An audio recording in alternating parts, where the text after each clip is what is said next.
ဘုန်းကြီးတွေကျွဲခက်လို့လေဇကိုင်းရဘုန်းကြီးတွေပါဟိုကျွဲခက်လိုက်တာကြောင်းတစ်ချမ်းပါသွားမြေတစ်ချမ်းကုန်သွားတနေ့ဘုန်းသွားဟောတဲ့တငယ်ချင်းပါကျောင်းဆရာမလေကျွဲခက်လိုက်တာဒူပန်းရောက်သွားရိုးသားတဲ့သူတွေအကုန်လုံးဟာလောင်းကစားနဲ့တွေ့ရင်မရိုးသားတော့လူရိုးတင်ញိုင်းကုန်းဆရာဆိုတာအဲ့ဒါပဲလောင်းကစားတော့သွားတော့မထိလိမ့်နဲ့ဗျာဒါကြောင့်ဘုန်းကဂိမ်းကဘလို့ဂိမ်းနေနေဘုန်းကမသက်ဆိုင်ဘူးလို့ပဲထားတယ်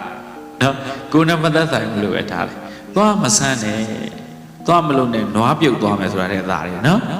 ဒါကြောင့်အဲ့ဒါပါလဲဆိုအခါတုတ်ဒါကြောင့်လူတယောက်ကလိမ်မာလားမလိမ်မာလားဆိုတာဟိုအပြောဆိုယဉ်ကျေးနေတာနေကြီးတဲ့အတိုင်းတာမယ်ဒါအချက်အခြေခံသူ့ရဲ့ structure ကိုကြည့်လိုက်အဲ့ဒီတော့အပြောမှကျူးသလားသူရာတော့